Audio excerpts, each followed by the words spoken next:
Good afternoon and welcome to your 4 to 5 on this Monday. I'm Chad Silber, Tim Buckley is here, and Lauren Coleman, and this guy, Ben Briscoe, is joining us today too. Hey everybody, thanks for watching us on News 2, Fire Stick, Roku, and the WFMY News 2 app. So the weather. Boy, a change. A roller coaster ride the last couple days. I'm excited for the warm-up coming back though. I'm glad everyone's happy. Yeah. Yes. Yesterday was so bad, Yes. and now today is so nice. You have to be back at work, but I think we'll be able to keep this around. We'll talk more about it in a bit. I've been sneaking out as much as I can today out of the building. A little patio outside. I had my Lots of lunch on the options. patio outside today. It was so beautiful. Yeah. More on that in just a moment, but first we want to get to some big news. We start with the sentencing in Forsyth County. Quinton Blocker will serve decades in prison after a judge accepted his guilty plea. Blocker shot Kernersville police officer Sean Houle in February of 2021. WFMY News 2's Hannah Jeffries was in the courtroom where now former Officer Houle addressed the man who almost killed him. Former Officer Sean Houle looked Quinton Blocker directly in the eyes.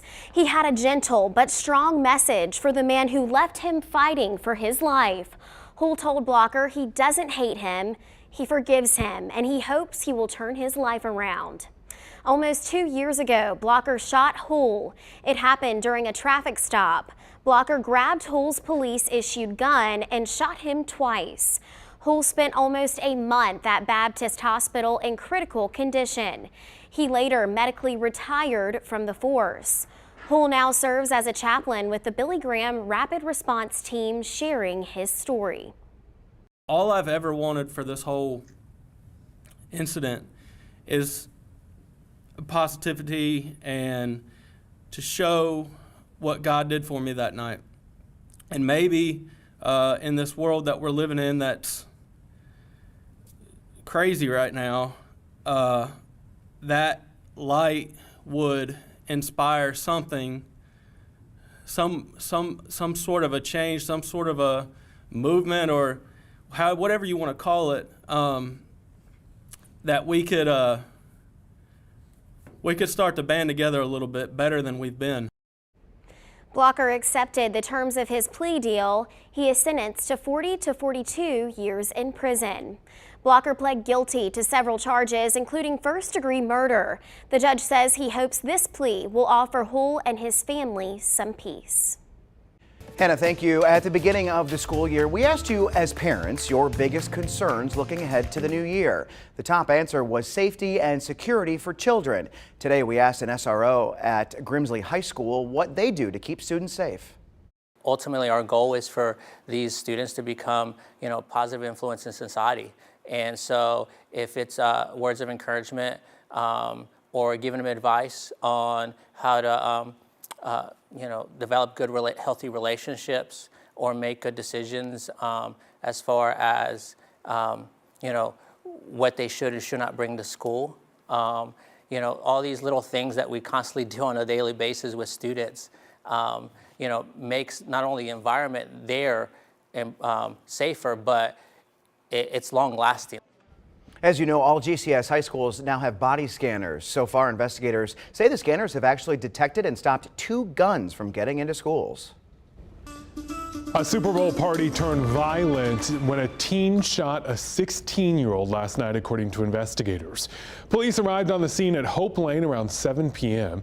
They found the 16-year-old with a gunshot wound in the leg. Now, investigators say he had been at a party on Charity Lane just 2 blocks away. He went to the hospital and is expected to recover. Police are now looking for the teen shooting suspect between 13 and 15 years old. Another suicide death at NC State. The chancellor released a message announcing a student committed suicide over the weekend. The death comes just a few days after a graduate student also died. Police say that one was from natural causes. But last semester, NC State officials confirmed that 4 of their students also died by suicide.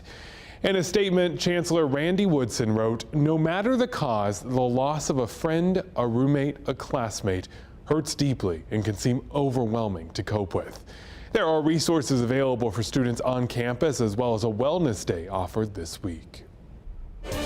Today, Governor Roy Cooper announced $7.7 million in new funding to support North Carolina's post-secondary institutions and providing additional mental health services to students.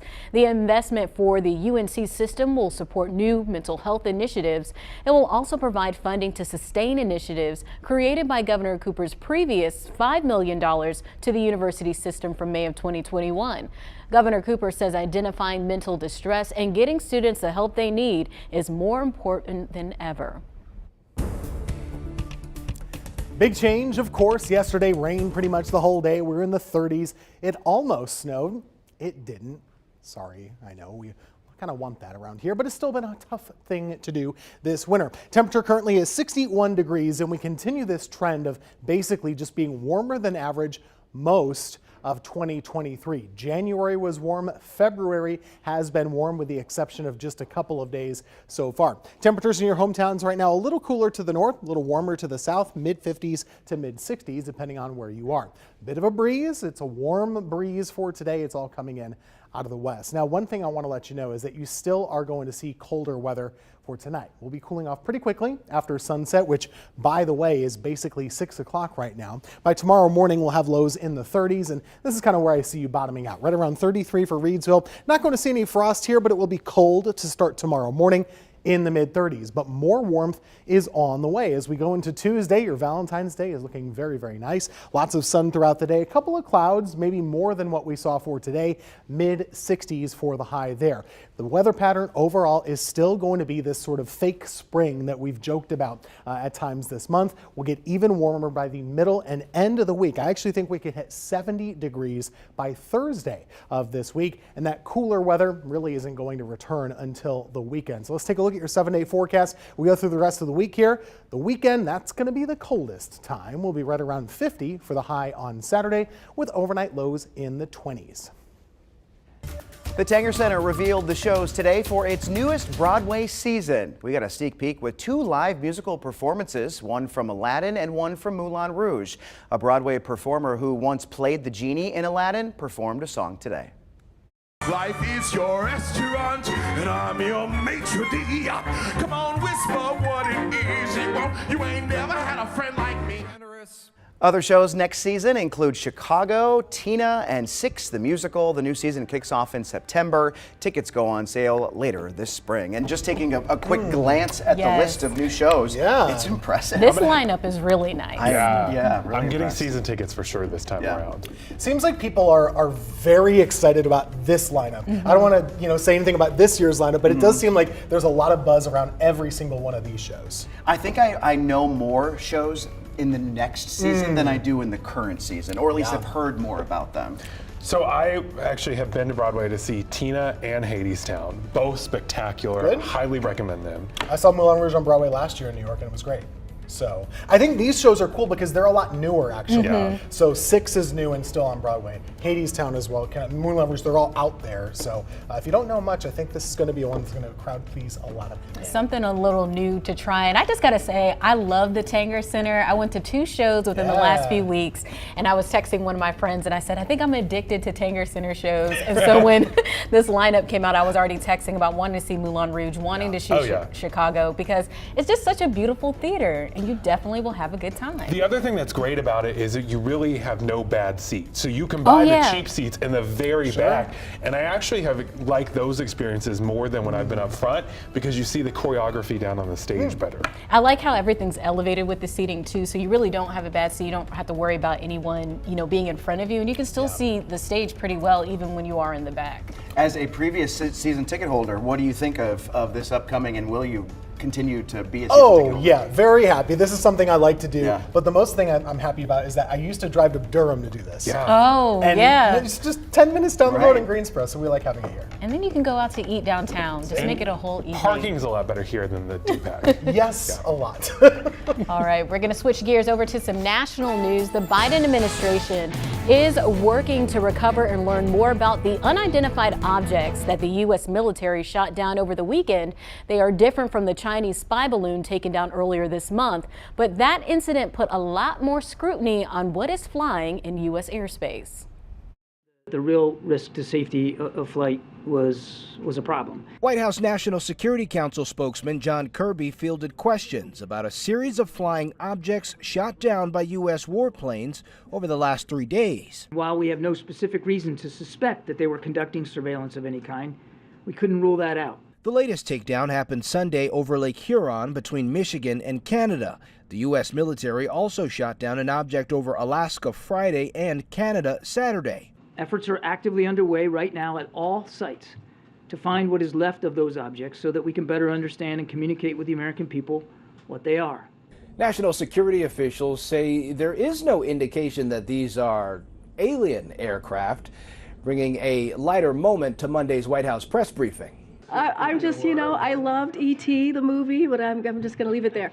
Both the U.S. and Canada are taking a closer look at what's in the skies after the discovery of the Chinese surveillance balloon earlier this month. We assessed that at this time, these balloons have provided limited additive capabilities to the PRC's other intelligence platforms used over the United States. Chinese officials are accusing the U.S. of using its own surveillance balloon program to spy on China. Kirby says the U.S. is not flying balloons over China's airspace. I'm just wondering whether there are more instances of this happening, or if we're just learning about more of them because it's such a heightened awareness right now, or if there are more things that we're just learning about from.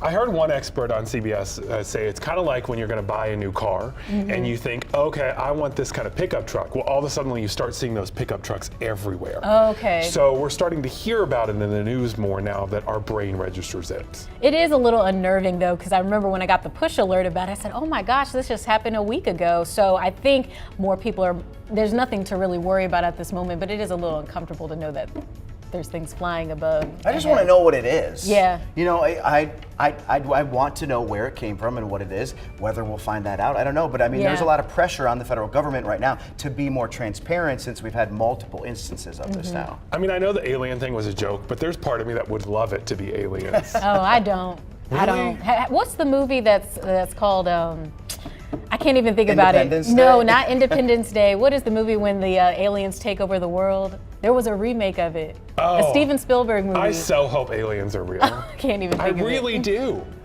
The world's too big to just be us. We're gonna go to break. We'll be right back.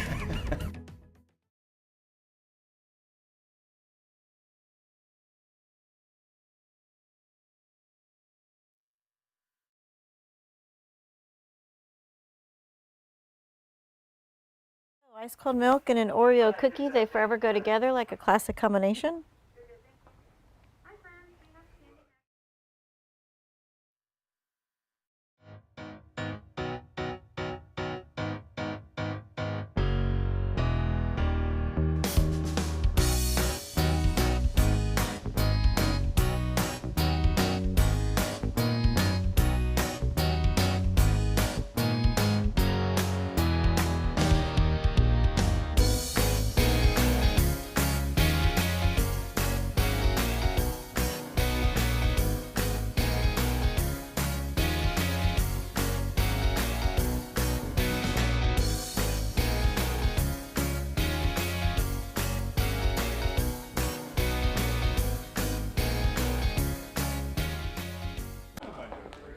Oh, look at that cute picture. Baby dog. That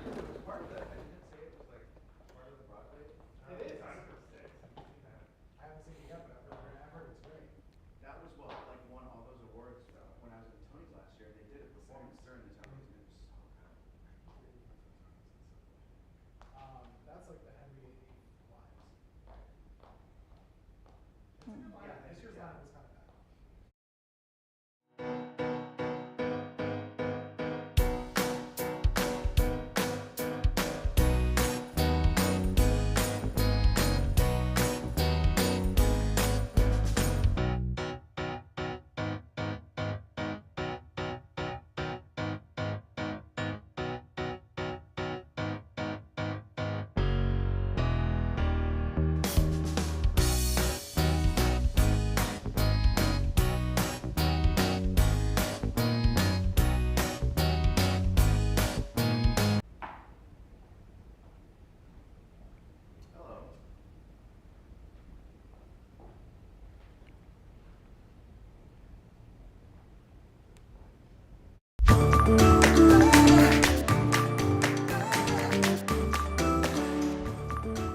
honor of Valentine's Day, I give you the kissing booth. My dog Kona is a lover for sure, but these things, kissing booths, were really a thing. Like in the 1950s, you would find a kissing booth at a fair or a carnival. Oh my goodness, how times have changed.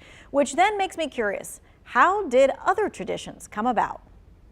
The oldest Valentine, still in existence, was written in 1415 by Charles, Duke of Orleans, to his wife, while he was imprisoned in the Tower of London. What other countries celebrate Valentine's Day? Well, Canada, Mexico, France, Australia, Denmark, Italy, and the United Kingdom. And you can thank a Brit for the traditional box of chocolates. The first Valentine's Day box of chocolates was introduced by Richard Cadbury in 1868. Now, apparently, there's a favorite candy in the candy box of all the mixed chocolates. The caramel is #1, followed by like chocolate-covered nuts, chocolate-filled, cream-filled, and coconut. And then there's the ones that nobody wants to eat. Yeah, and it's like, what is the flavor? Why is it this weird color? I like the cream-filled ones. The strawberry cream-filled is do. my favorite. I think that's what I'm talking about. I used to like, you know what? Yeah. I used to take little bites when I was little just to see which one it was. But yeah, I like the cream-filled flavors. And that is the way to do it when you have the box and it's yours, right? You just take a bite from each one and you're just like, do I like it, do I not like it? They put on the back what everything is. I don't care. My problem was every time I go to look at the back, I'd flip it over and they'd all fall out. Oh, no. Yes, all right. So got any guesses 2-second rule. on the, that's true. Got any guesses on the state that has the most chocolate makers? Let me think about it. Pennsylvania. Wisconsin. That's a great guess. Actually, Pennsylvania is a great guess. According to Women's Day, California is the state with the largest number of chocolate makers, 141. Pennsylvania is number 2 at 115. And while most people would pick chocolate over other gifts, Valentine's is not the #1 chocolate holiday. What is the #1 Easter. chocolate holiday? It's got to be I was Halloween. Easter. It's Easter. Because of the Easter eggs, you get the Easter bunnies. Yes, it's I all always got chocolate all those the in my time. baskets. Yeah. Are we all ready for some chocolate and things for tomorrow? I am. Anybody bringing Valentine's for the crew? I am more ready for the day after when I can buy it all on sale. Okay. I just like to celebrate Singles Day. Well, and Tomorrow. eat chocolate. And we're Do you buy talking yourself about one that a day? little later on in the show. I bought myself a Singles house Day. this year, so that's a pretty good present. Happy Valentine's Day. All right, y'all enjoy Valentine's Day. And remember, you got 24 hours to get whatever you're going to get done, right? Okay. Gas station has roses. Just saying.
She was the first black woman to serve in Congress. And today on U Day, Coach Lamont talks about Shirley Chisholm and the importance of having a seat at the table. Shirley Chisholm, the first black woman to serve in Congress, once said, "If they don't give you a seat at the table, bring a folding chair." I agree with this, but also I believe that there are moments in life you are called to build your own table. It's time for you to escape the mind of dependence and create your own opportunities. There is an awakened architect bubbling on the inside of you, waiting to design your greatest life. Many of you have faced rejection and have become numb to the idea that you matter. You do matter. But did you ever consider that the table you've been trying to sit at may just be too small for you? Think on that. This is Coach Lamont. Make today your best U Day. I'll see you tomorrow.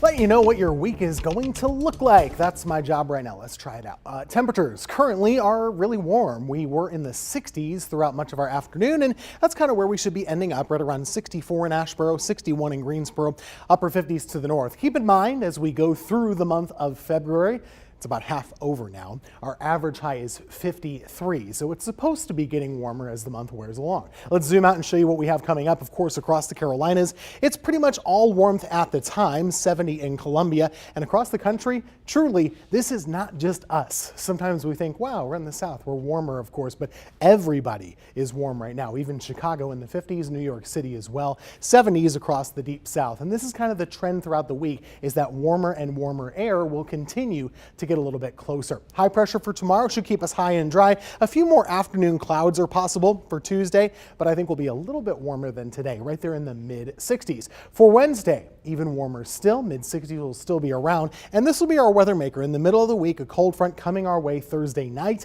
into Friday morning will bring us pretty much our only chance for rain. We are not expecting any rain except for one period this week. For tomorrow, 30s in the morning, it'll be a cold start to the day, warmer for the afternoon, mid 60s there, and we skip ahead to the 7-day forecast. Take a look. We are warm, warm, warm. 70 for Thursday, showers arriving for Friday morning.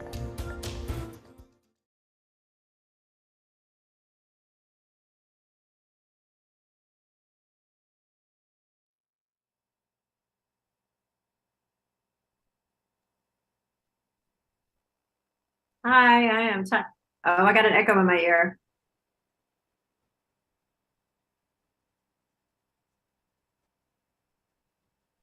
Got an echo, got an echo. Okey doke. All right. Yay, it's gone. I am talking about conversations with children about Valentine's, about love.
When we think of Valentine's, we think of romance, but kids celebrate Valentine's at school, you know, passing out Valentine's cards and candy to their friends.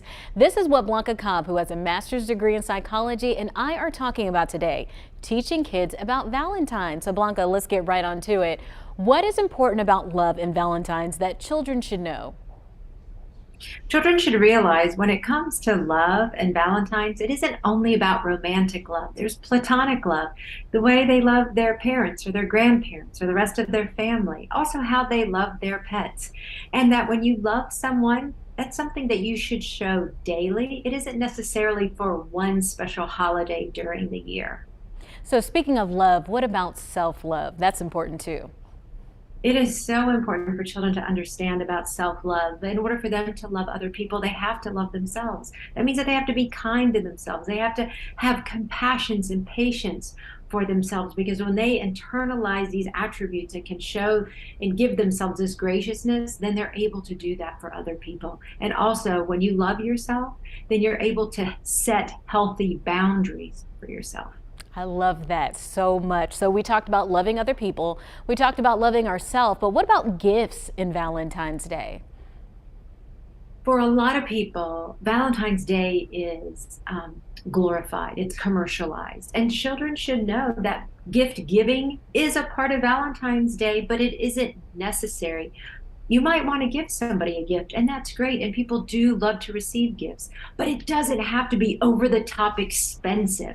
And there's other ways to show love that don't involve giving gifts or money. For example, like being kind to somebody, understanding somebody's point of view, having patience with somebody else, helping someone do something. These are all acts of love that children should understand, that love isn't necessarily tied to money and gifts, although it can be a part of it. All right, thank you so much, Blanca, for joining us to talk about this important topic. Hopefully folks will spread love year-round. You can continue the conversation with Blanca on her Facebook page, Blanca Cobb, Body Language Expert. We'll be right back.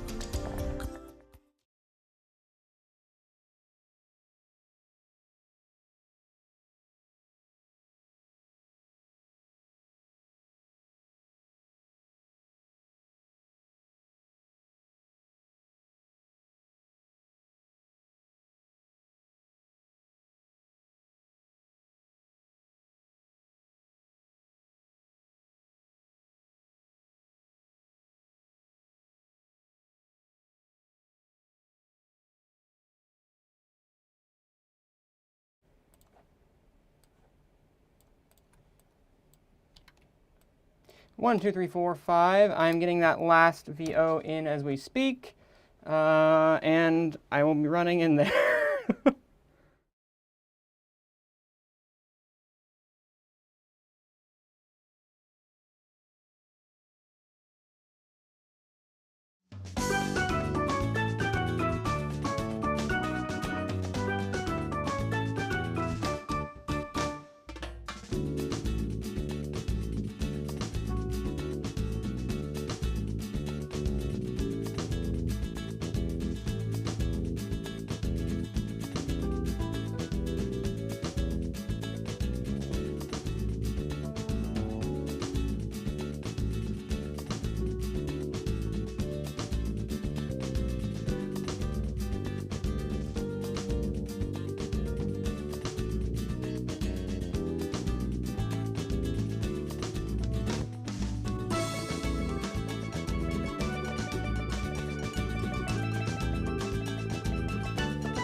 Welcome back to the 4 to 5. I'm Chad Silber here with Tim Buckley and Lauren Coleman and Ben Briscoe. We are all happy that you were here, and we're happy you're probably enjoying the weather today. You want to know why I'm happy? Why? Because it didn't snow yesterday in Greensboro, at least.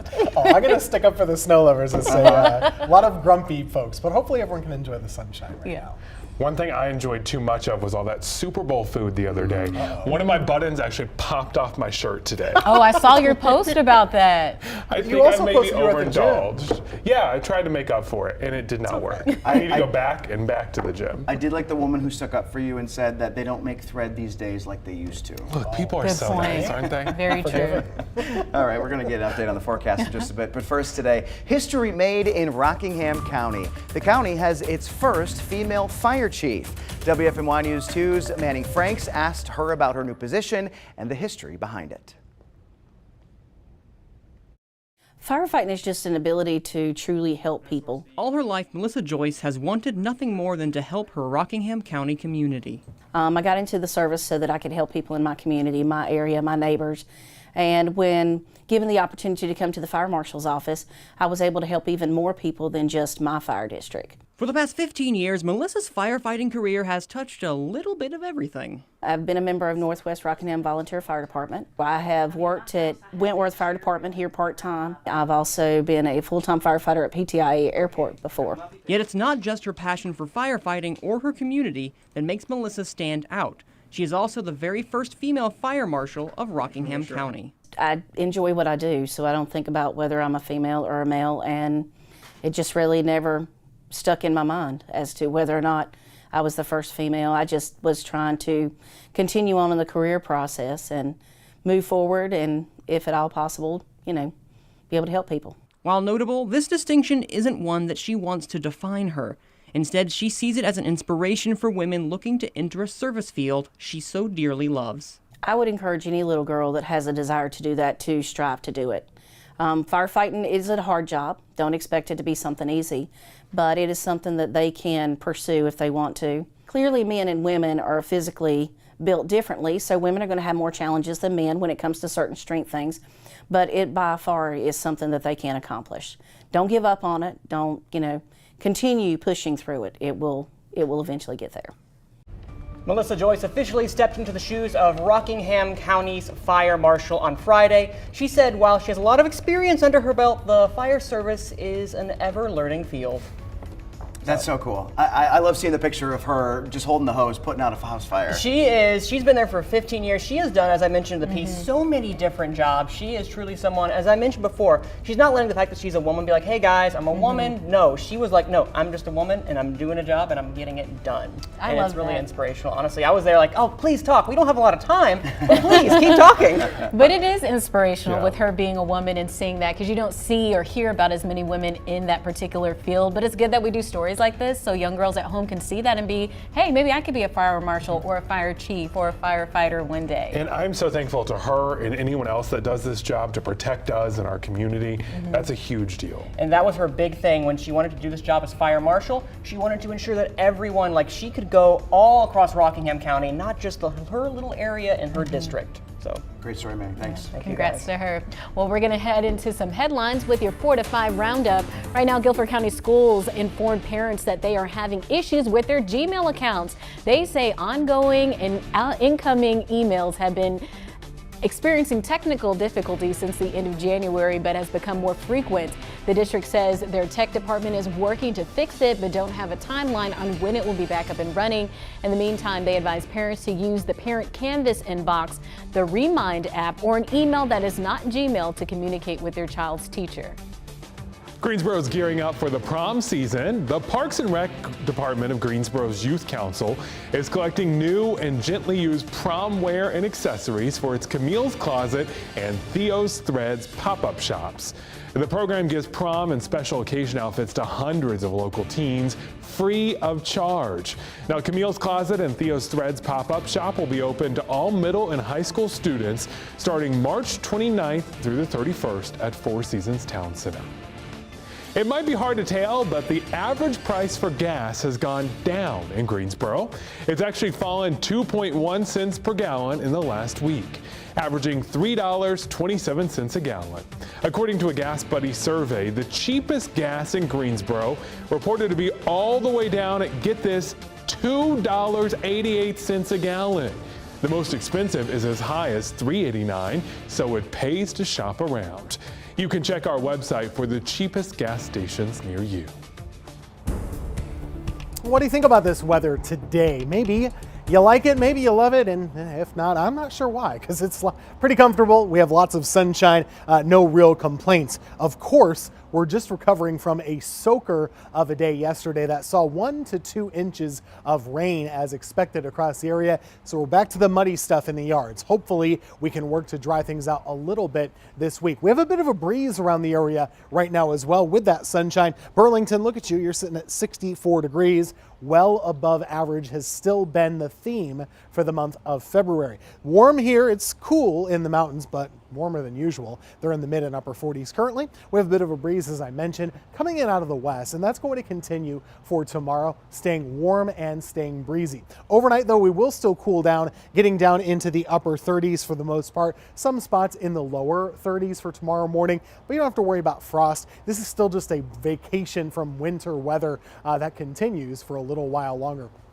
Start you out with a forecast for tomorrow. Valentine's Day itself looking very nice. Lots of clear sky, sunshine too. 30s for the morning, mid 60s for the afternoon. Pretty much just like today, but just a few degrees warmer. So an easygoing day, and that's because high pressure will be in control. We'll see warm weather just kind of building through the middle of the week. Wednesday has a good chance to be in the upper 60s, and then by Thursday, that's when this system is going to get closer. It's a front separating the colder and warmer weather. There will be some rain and storms along that front, and that's when I think our only chance of rain for the week is going to be Thursday night into Friday morning. Possible we could see a couple thunderstorms. We'll watch that. I'm not too concerned about that right now, but winter will kind of make a little pushback, slightly anyway. So by the weekend, your morning lows are in the 20s and your afternoon highs are right around 50 degrees. But that's your work week in a nutshell. Enjoy the warmth.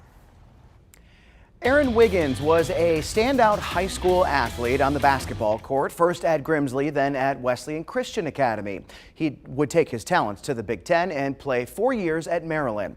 Oklahoma City drafted him in the second round of the 2022 NBA draft. He's now averaging 6.5 points and 3 rebounds per game. Well, now there's another Wiggins making a name for himself on the hardwood. Aaron's younger brother, Zach, is a sophomore at Grimsley, leading the team in scoring and looking to follow in his older brother's footsteps. Yeah, when he was at Grimsley, I used to come to all of his games. You know, it was amazing watching him. Yeah, it's really special. You get to watch him play against the greatest players of all time in the league. It's crazy. Every night, watch him, see how it goes. It's great.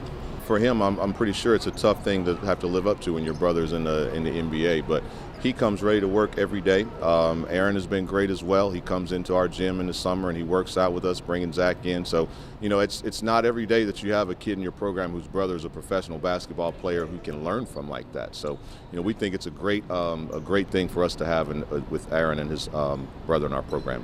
I think I'm an all-around player. You know, I think I'm a two-way player. You know, on the defensive end and offensive end. I feel like defense is a key thing to basketball. So I take a lot of pride in the defense for sure. I think I can shoot the three. I can shoot all around. I can put the ball on the floor. I feel like, you know, I cut when I see open spots. You know, I can finish at the rim. He comes out there and he's ready every single game. He plays at his hardest every time he steps out there. He's so versatile as what he can do, rebounding the basketball and scoring for us. So, you know, it's rare that you have a sophomore that can come out and do the things that he does, but Zach really, he does a lot for what we do. And they're doing a lot too. Wiggins and Grimsley won the Metro 4A regular season title and are the #1 seed for this week's conference tournament. Boy, some big shoes to fill, but it sounds like he's already doing well at it. I love this story. And sometimes, you know, it just runs in the blood. It's in the family, you know, being athletic like that. But what I think is really cool is having a brother that is in the NBA. Is awesome because he can see what kind of hard work and dedication needs to go into it, and also what kind of connections he needs to make along the way. So I think that's a great example. And since he's a sophomore already dominating the court like this, then we just can assume he's going to be on the same path as well. And to say, hey, I have a professional training me and coaching me. How amazing is that? I mean, to have that mentor, and you know, like the coach says, like not often do you get a player on your team who has a professional athlete for an older brother. So I mean, it's great to see him. And their parents have to be happy and proud, and also college scholarship for both of them. If you think about that too, from a parent point of view, so that's pretty awesome. Well, sticking with sports, a recent survey found more than 40% of U.S. employees say the day after the Super Bowl should be a national holiday. So I asked you on Facebook your take on this. Josephine says no, because not everyone is a Super Bowl fan. Kim wrote the game should be played on Saturday evening.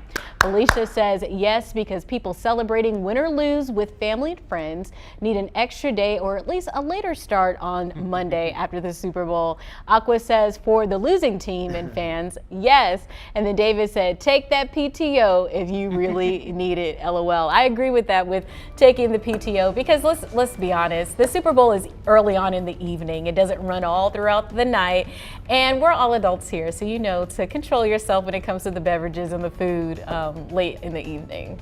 I think the Saturday is right on. I've never understood why it's not on a Saturday. It just makes more sense to me. I mean, it doesn't have the Super Bowl Saturday ring that Super Bowl Sunday does. It's both illiterate. It's been there for generations, for decades. I understand that, but I still would also like it to see it change to Saturday. I like the Saturday idea too, but you know, in America we're so big on traditions. I could see some people being like, no, but my whole life it's been on Sunday, and I don't understand why it needs to be on Saturday. But I think the Saturday makes for a good point. But do you really need the day off the next day? Probably not. Maybe if you're hosting the event.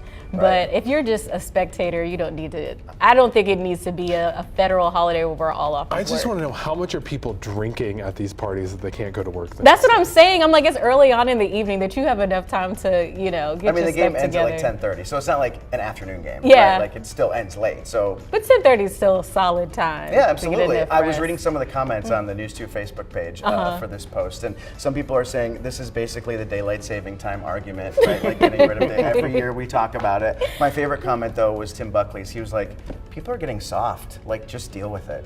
He didn't say it like that, but that was basically just what it deal meant. with being a little tired on Monday. And I mean, think about it, like this game ends around the same time that the Sunday night football games typically end throughout the entire season. Absolutely.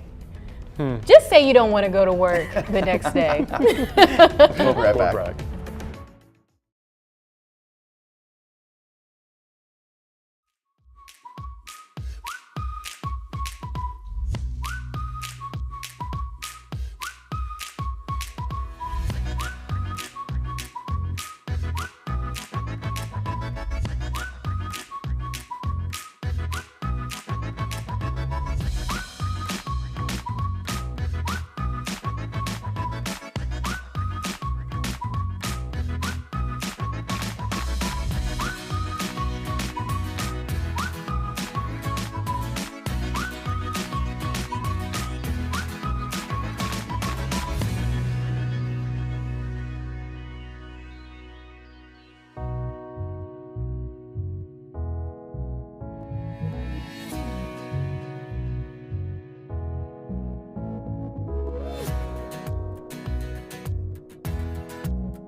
Check this out. Scientists are taking aim at polyester, searching for a way to recycle the popular clothing material instead of just throwing it out.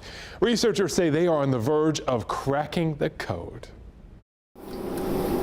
Scientists in England are trying to turn back time on textiles with plastic-eating enzymes that could give clothing new life. What we want to do is to see whether the enzymes that can break down these plastic bottles are also able to break down the polyester in fabrics such as this. To unravel the mystery, researchers at the University of Portsmouth are busy cutting up clothing and dipping it in liquid nitrogen to break it down into small particles. Those pieces are put in a water-based solution in a bioreactor with the enzymes, which digest the plastic and turn it back into raw material to make new plastic. Obviously, we're looking for the enzyme that's the fastest, that's going to break this down as quickly as possible. Scientists say the enzymes could help recycle polyester and stop millions of tons of waste from ending up in landfills or being burned every year. The recycling rates for textiles when they reach their end of life is very, very poor, typically less than 10%. Polyester is typically made from petroleum, and it's the most widely used clothing fiber in the world, accounting for 60% of what we wear. But experts say it's not sustainable, especially when it's dyed or treated with chemicals. So having a nature-inspired solution to reutilize the polymers that are in our clothing at end of life could be a real game changer. Keeping clothing off the pile and in our closets. Wow, this is something I hadn't thought of before, especially with polyester, because a lot of our clothing is made from that material. I knew water bottles and plastic like that didn't break down or can't be recycled necessarily, but I didn't know that about the clothing. This is one of the reasons that I'm trying to get really into secondhand clothing instead of fast fashion all the time. Like this tie actually is one that I bought years ago at a thrift shop, and I've held on to them. I passed some on to some younger people in journalism, trying to keep the stuff useful. I think it's the long-term goal as well, because we saw that landfill. If you think that much clothing is just being tossed, that's a lot of waste there. I was just surprised that 60% of our clothing is made of polyester. Yeah, that too. I don't know. I guess I figured denim was up there. Cotton. Probably, yeah, cotton. So when they break down this polyester, are they saying once we break this down into, a new substance, you can essentially make a water bottle out of it or like a plate? Is that what they were trying to say? They definitely made it sound like once they're able to break it down into this raw material that they were able to reuse it to make more clothing. So it's possible they can make other things with it. Oh, okay. I like that idea. Anything that's good for the environment, I like. Same. All right, folks, we'll be right back.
With Valentine's Day tomorrow, some of us singles in the newsroom were talking about the best ways to meet other singles. So I asked you on Facebook, where is the best place to meet a potential significant other?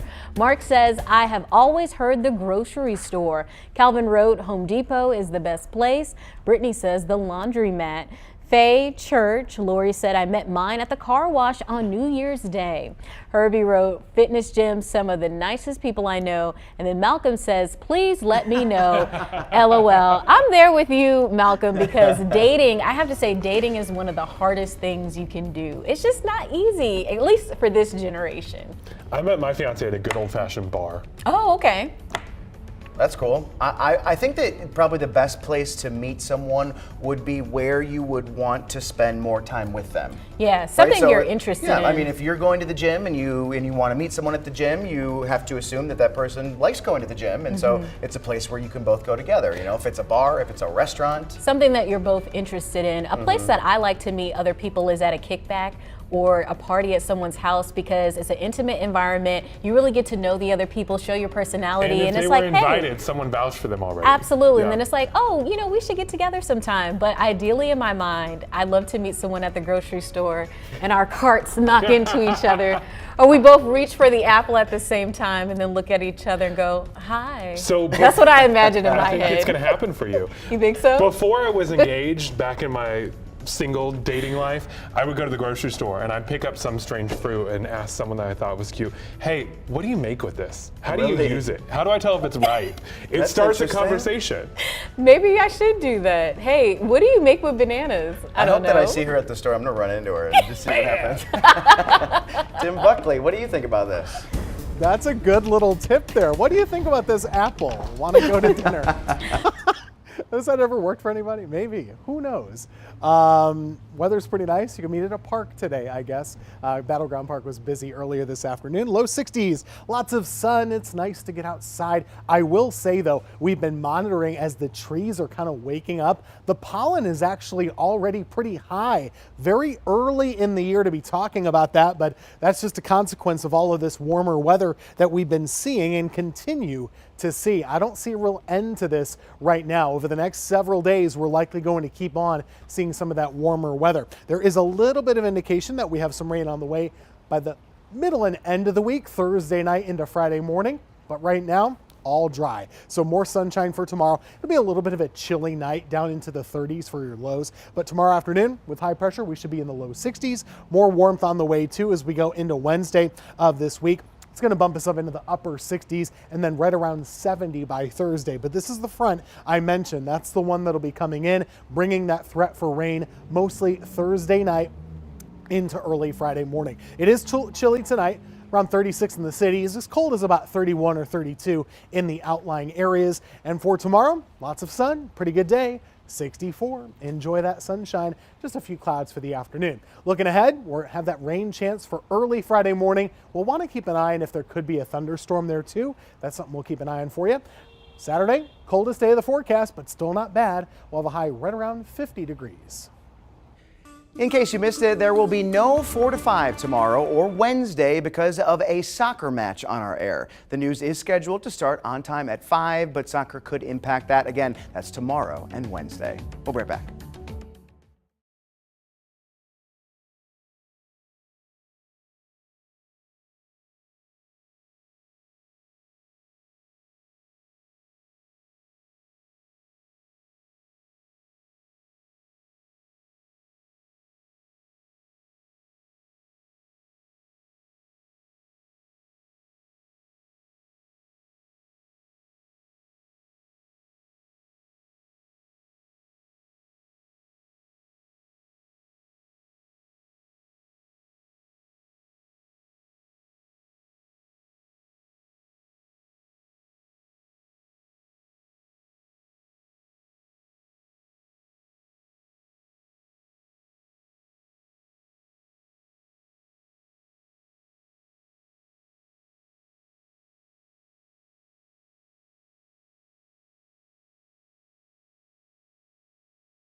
On the first day of Christmas. WFMY News 2's Amber Lake spoke with. Hello. Happy Monday. 1, 2, 3, 4, 5. 1, 2, 3.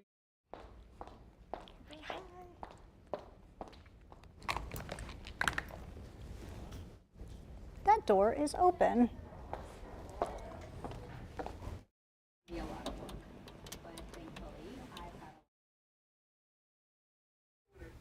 Mic check, ice cold milk and an Oreo cookie. They forever go together like a classic combination.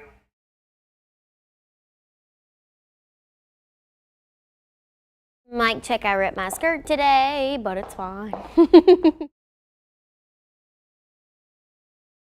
Mic check, 1, 2, 3, 3, 2, 1, 1, 2, 3, 3, 2, 1. Mic check, mic check, mic check. Are you talking to me, Brad? 1, 2, 3, 4, 5, 6, 7, 8, 9, 10. 1, 2, 3, 4, 5. 1, 2, 3, 4, 5, 6, 7, 8, 9.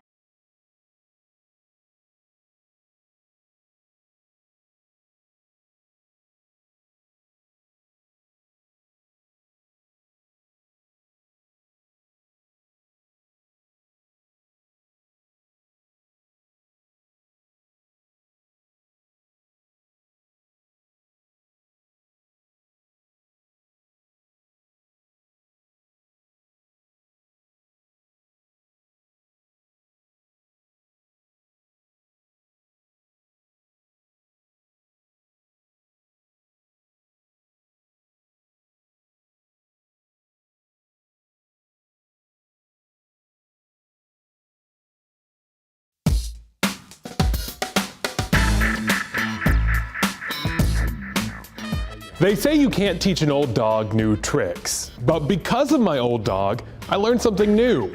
George the Greyhound is not old, but he's getting up there at almost 7 now. He had a hard time climbing our stairs. He slipped once and it scared him, so he just stopped doing it. Well, after 2 weeks of him avoiding the second story, I thought we have to help him. So I ordered a rug, spent 5 hours on YouTube watching how-to videos, and then installed the runner this weekend. I did say more curse words than I'm proud to admit, and it took 3 trips to Lowe's, but it's done. I can now say I know how to install a stair runner. That's because of a key step I found to tackling any project. Look, every skill is something you can learn, but you gotta start with a good reason why you wanna do it. When things get tough, remember that motivation. It will take you and your pup to new levels. That's my 2 cents. WFMY News 2 at 5 starts right now.